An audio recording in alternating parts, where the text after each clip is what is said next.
안녕하세요. 이번 영상에서는 성마르코 국립박물관 2층 옛날 수도원의 사적인 공간을 소개합니다.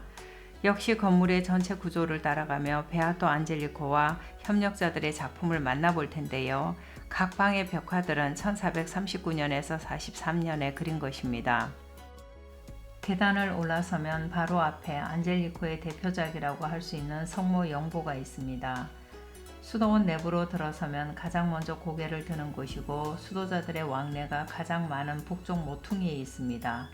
수도자들이 어디를 가든 무슨 일을 하든 항상 마주치는 이 그림을 통해 마리아가 가브리엘 대천사의 알림에 예 하고 대답한 것을 상기하도록 하는 것이죠. 또 양쪽 복도에 늘어선 수도자들의 방 안에 그려진 많은 성경 속 에피소드들의 시발점이 바로 그리스도의 육화에 있다는 것을 의미하기도 합니다. 마리아가 입고 있는 옷은 도메니코의 수도복입니다. 가브리엘 대천사가 기쁜 소식을 알려주는 장소는 이곳 성 마르코 수도원의 아래층 뜰이고요. 안젤리코에 의해 처음으로 두 사람이 만나는 공간이 실내가 아니라 실외가 되기 시작합니다. 수도원의 복도와 뒤에 보이는 마리아의 방은 왠지 좁아 보입니다. 마리아가 자리에서 일어나면 머리가 천장에 닿을 것만 같습니다. 여기에서 안젤리코의 선택적 현실주의를 엿볼 수 있는데요. 그는 현실을 하느님의 메시지가 담긴 상징이라고 생각했고, 그래서 사건을 둘러싼 주변 환경이나 분위기보다는 사건 그 자체를 부각시키는 것이 중요하다고 생각했습니다. 앞으로 보게 될 수도자들의 방에 그려진 그림들은 이런 생각에 따라 그린 것입니다. 그림 속에 나타나는 가브리엘 대천사와 마리아의 얼굴은 닮아 보입니다. 대천사의 날개는 실제로 보면 반짝이가 붙어 있는 것처럼 한껏 멋을 부리기도 했습니다. 그림 밑에는 시각 장애를 가진 분들도 작품을 감상할 수 있도록 그림이 새겨진 석고보드가 있어서 인문주의 정신이 지금도 살아있음을 보여주는 것 같습니다. 44개가 되는 수도자의 방들은 제각기 천장이 있지만 전체 건물의 큰 천장이 또 그 위에 있어 같은 지붕 아래 하나의 공동체임을 말해주고 있습니다.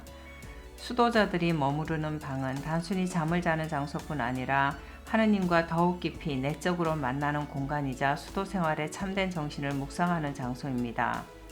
이제 방으로 가볼 텐데요. 여기 잠시 방의 도면을 보시죠. A라고 적힌 곳에 지금 보신 성모 영보가 있고 건너편 B에 성 도메니코의 십자가가 있습니다. 그리고 1번부터 순서대로 방이 있고 각 방 안에 벽화가 하나씩 있습니다. 첫 번째 방에는 부활하신 예수님을 만나는 막달레나가 있습니다. 수도자들의 방은 대체로 아주 작습니다. 그림이 주는 메시지는 그리스도의 뒤를 따르라는 것입니다. 수도자는 그리스도를 소유하는 것도 그분을 앞장서서 가는 것도 아닙니다. 오로지 부활하신 그분을 따라가는 존재임을 상기시킵니다. 이 그림의 배경도 앞서 본 성모 영보와 같은 배경입니다. 세 번째 방에도 역시 성모 영보가 있습니다. 가브리엘 대천사 뒤에 있는 성 도메니코는 우리가 이 방을 들여다보는 것처럼 이 사건과 멀찍이 떨어져 있습니다. 여기에서 안젤리코는 각 방의 그림 속에 같은 수도회 소속의 성인들을 넣음으로써 성경 속 사건이 과거의 것이 아니라 지금 이 순간 수도자의 방에서 일어나고 있는 사건임을 상기시켜주고 있습니다.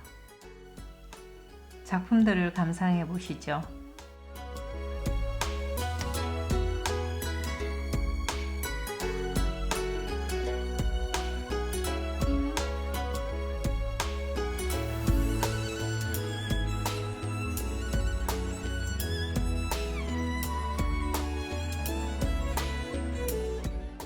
남쪽 복도의 오른쪽에 있는 7개의 방들은 지원자들의 방입니다. 다른 수도자들의 방보다 조금 큽니다. 세속과의 인연을 아직 정리하지 못한 새내기 수도자들을 위한 배려라고 할 수 있습니다.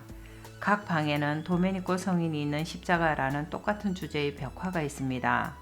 당시 이 집의 원장이었던 성 안토니노의 특별한 요청에 따른 것으로 도메니코 성인이 형제들에게 말한 제가 여러분에게 해줄 유일한 가르침은 그리스도의 십자가입니다 하는 말씀에 입각한 것입니다. 수도 생활을 시작하는 수도자들이 스승의 가르침을 따라 그리스도의 십자가만 바라보고 살아가라는 것을 의미합니다. 복도 끝에는 사보나롤라의 방이 있습니다. 방에 들어서면 바로 앞에 사보나롤라 기념비가 있는데 1873년 조반니 두프레의 조각 작품입니다. 다음 방으로 들어가면 사보나롤라가 쓰던 책상과 의자가 있고 더 안쪽에 있는 방에는 사보나롤라의 몇 가지 유품이 있습니다. 이 유리관 밑에는 사용하던 묵주고 위에는 채찍의 손잡이입니다. 이것은 두 벌의 고행복이고요. 위에는 작가 미상의 사보나롤라의 화형이라는 그림이 있습니다. 1498년 5월 23일 사보나롤라가 시뇨리아 광장에서 화형에 처해지는 장면을 그린 것입니다. 그림을 통해 당시 시뇨리아 광장의 바닥과 주변이 어떠했는지를 알 수 있는 역사적인 기록물이기도 합니다. 다시 동쪽 복도로 가겠습니다.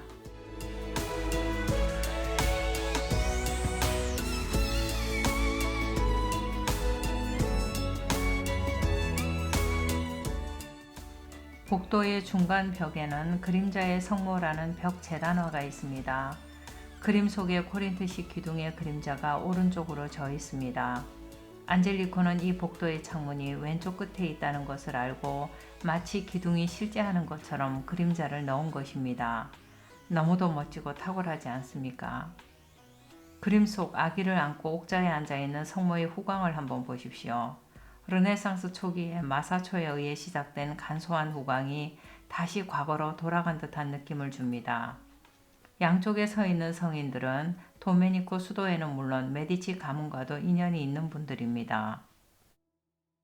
이제 수도원의 북쪽 복도로 가보겠습니다.